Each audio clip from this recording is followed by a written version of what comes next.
بسم اللہ الرحمن الرحیم۔ آج کی اس ویڈیو میں ہم سورۃ الفیل کا ترجمہ، تفسیر اور کچھ مفہوم سننے کی سعادت حاصل کریں گے کہ کس طرح ابرہہ نے اپنے ہاتھیوں کا لشکر لے کر خانہ کعبہ پر حملہ کرنے کی کوشش کی اور اللہ تبارک و تعالی نے کس طرح ابابیل پرندوں کے ذریعے ان کی مدد کی۔ بسم اللہ الرحمن الرحیم۔ الم تر کیف فعل ربک باصحاب الفیل، کیا تم نے نہ دیکھا تمہارے رب نے ان ہاتھی والوں کا کیا حال کیا۔ الم یجعل کیدہم فی تضلیل، کیا اس نے ان کے مکر و فریب کو تباہی میں نہ ڈالا۔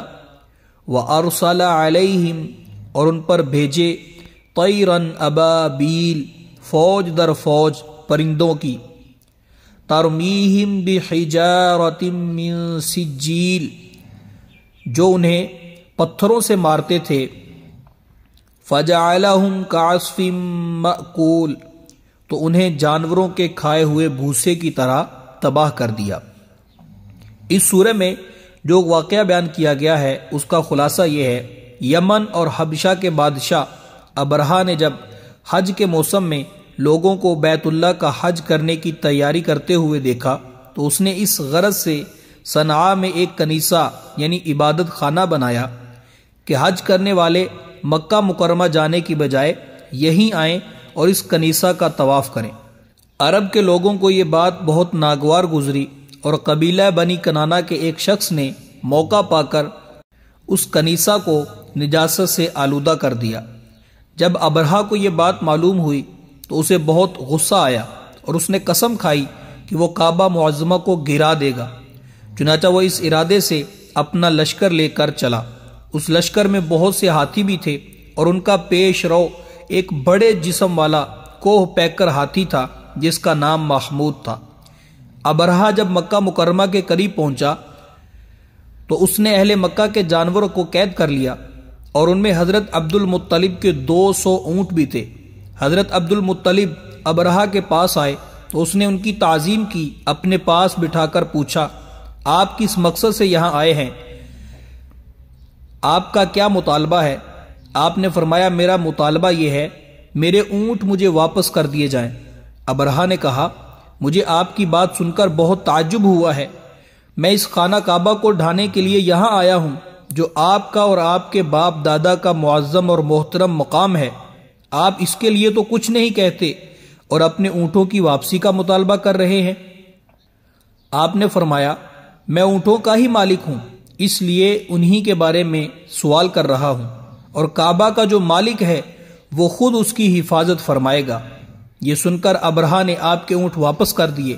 حضرت عبد المطلب نے واپس آ کر قریش کو صورتحال سے آگاہ کیا اور انہیں مشورہ دیا وہ پہاڑوں کی گھاٹیوں اور چوٹیوں میں پناہ گزین ہو جائیں۔ چنانچہ قریش نے ایسا ہی کیا اور حضرت عبد المطلب نے کعبہ کے دروازے پر پہنچ کر بارگاہ الہی میں کعبہ کی حفاظت کی دعا کی۔ دعا سے فارغ ہو کر آپ بھی اپنی قوم کی طرف چلے گئے۔ ابرہہ نے صبح اپنے لشکر کو تیاری کا حکم دیا تو اس وقت جو سب سے بڑا ہاتھی تھا اس کی حالت یہ تھی، جب اسے کسی اور طرف چلاتے تو چلتا تھا، لیکن جب کعبہ کی طرف اس کا رخ کرتے تو وہ بیٹھ جاتا تھا۔ اللہ تعالیٰ نے ابرہہ کے لشکر پر سمندر کی جانب سے پرندوں کی فوجیں بھیجی اور ان میں سے ہر پرندے کے پاس 3 کنکریاں تھیں، 2 دونوں پاؤں میں اور 1 چونچ میں تھی۔ وہ پرندے آئے اور کنکر کے پتھروں سے انہیں مارنے لگے۔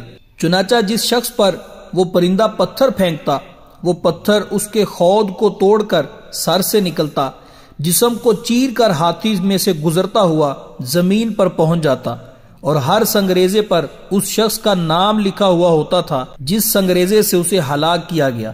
اس طرح ان پرندوں نے ابرہہ کے لشکروں کو جانوروں کے کھائے ہوئے بھوسے کی طرح تباہ کر دیا۔